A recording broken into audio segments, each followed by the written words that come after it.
A bomb went off in the city. It happened on Monday. Today is Thursday. My dad was there. He hasn't come back yet. I've been sitting at the window every day, waiting for him to come home. Mom says the bomb interrupted the electrical grid in the city, so there's been barely any news about it. Our neighbor's son is a meteorologist stationed outside the city limits, and he told his father, who told us, the bomb was the biggest he'd ever seen. He saw a flash of blue light from outside the window and threw himself to the ground. He counted to 5 because it was his job to record the phenomenon. At 5, the windows exploded into their room and heat like a furnace rushed over him. His father says he managed to call from an emergency line in the station. He's wounded, but okay. Dad was supposed to come home Monday night. Mom has been very quiet for the last few days. She doesn't say much at breakfast and only gives me an I love you at bedtime on her way out of the room. I only cry then, in the dark.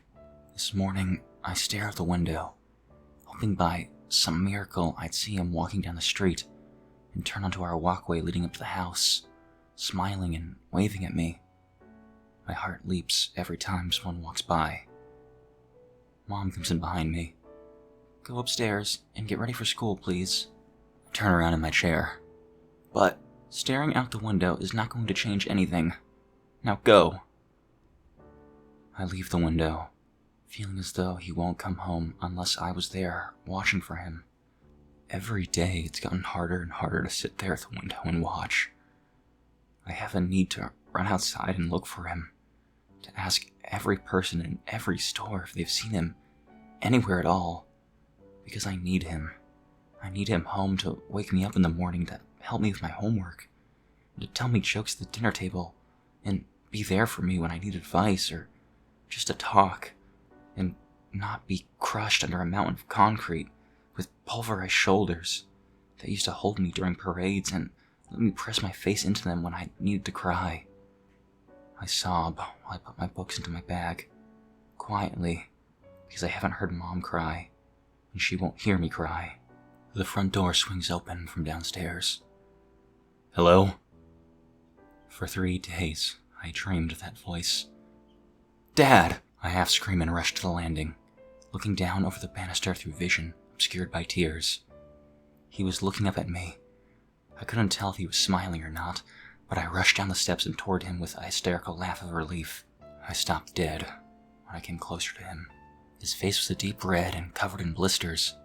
His arms looked burned like they were held over a stove. His shirt was torn and covered in soot, and maybe blood. Dad, what? It's all right, he said. Come give me a hug. I sprint to him and dive into his arms. He gives a little cry of pain. Oh God, Dad, I'm sorry, I mutter, trying to pull away. It's all right, he says. I'm just a bit sore, that's all. He looks up behind me. Mom's been standing there, watching us. She's finally crying. Didn't you know I'd be back? Dad says to her, smiling. She rushes over, and the 3 of us are hugging together. It was a long time before we broke up. What happened to you? Asks Mom. Dad looks at me, attentively. His face is suddenly grave, pale. His eyes did they look scared? I think it's best if you leave while I talk to your mother. Don't you have school in a bit? Go get ready for me. I nod, turning away reluctantly. As I head upstairs, I hear him say, Let's sit down. I need some water. I return to my book bag with a different set of tears in my eyes. I knew he would be fine, I just knew it. Why would I ever think my dad could get hurt? He had to come home. And he did. That's all there was to it. I heard a gasping moan from downstairs. I turn toward the door and stop when I remember that he told me to leave him alone. Another moan floats through the door. My curiosity gets the better of me. I creep around the door frame and down the hall to the landing. Leaning against the wall with my ear between the banisters, They couldn't see me around the corner, but their words were as clear as day. Just got to the hospital to inspect the facilities. It was around 8 in the morning. I was following the chief of staff to his office when it sounded like a cannon went off right beside me. The wall next to me exploded. Mom made another sound like I had heard from upstairs. I couldn't see her, but her face was plain as day. She must have been chalk white. I was turning pale too. I found myself wondering how in the world he could have survived that. Dad continued. I woke up sometime later. I really have no idea how much later. It was pitch black where I was, and hot, deathly hot. I put my hands out and felt metal as hot as a grill. 3 walls of metal, and one of rock. I remember asking myself if I was dead or captured or something. I started scratching and clawing at the rock to get out. It looked like I was in some sort of enclosure, like a space just big enough for my body. I had yanked enough rock away to pull myself out. I looked back and saw I was under a steel desk that had been thrown right side up on top of me. It was the perfect cover. My skin felt horribly sunburned, and the air was so hot it was like sitting in a sauna. I looked around and saw I was standing on what was left of the second floor as it came down on top of us. And I was alone. The hospital had fallen away, so I could see the sky, though it was so dark. It looked like a storm had taken just seconds to come in. Rain was coming down, except it wasn't rain. It was black and tarry. I climbed over the walls of the hospital. I was so thirsty, so groggy. I knew there would be no running water, but we were close to the bay, and I crossed a river to get to the hospital. So I started making my way back there. I was so lucky to be close to the city limits. I doubt anyone in downtown survived a collapse of those huge buildings.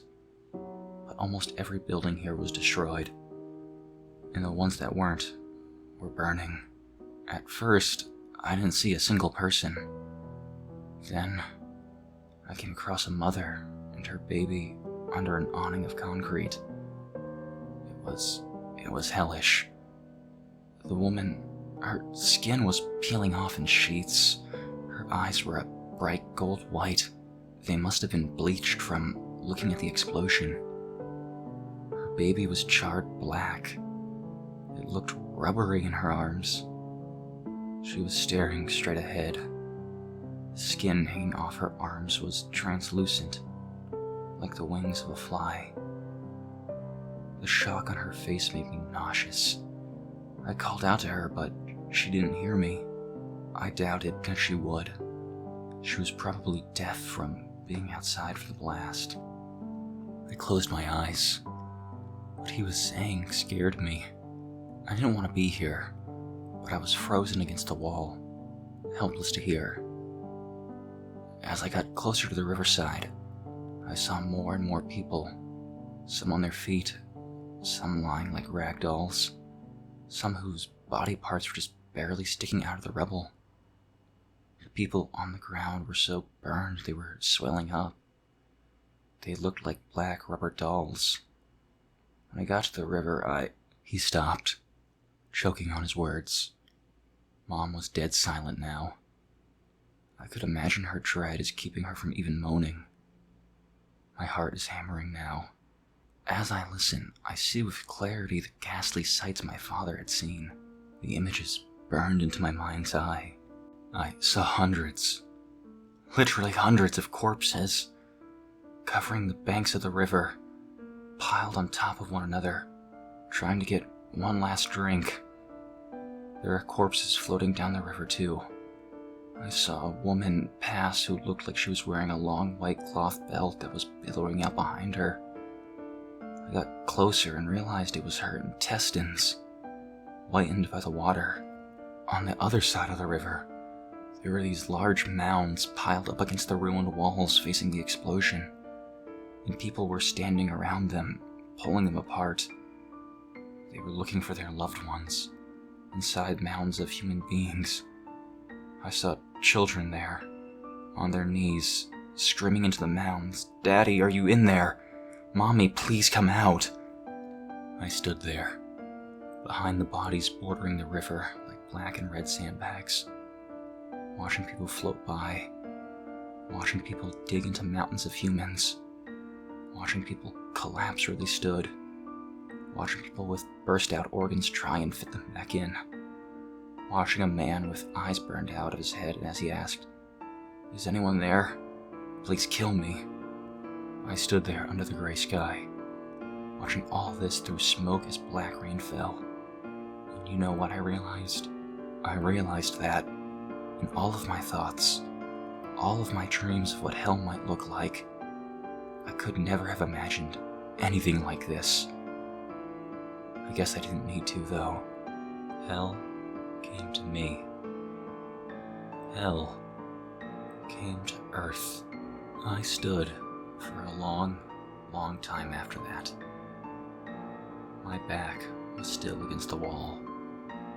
Grotesque images swam in front of me, as if at the end of a black tunnel, of the women writhing, the men pleading for death, and the corpses grinning up at me as they floated by. My shirt peeled off the wall as I ran to the bathroom. I bolted to the toilet and promptly vomited into the basin. My eyes felt like they would burst under the pressure of my undigested breakfast. The monsters I picture when I swing my closet door open or look under my bed from on top, expecting to see a set of dripping white teeth over two glaring red eyes. Those monsters are nothing now. Nothing compared to these horrors. These people. They're real. And the ones who caused them this. There couldn't be anything more evil in the world.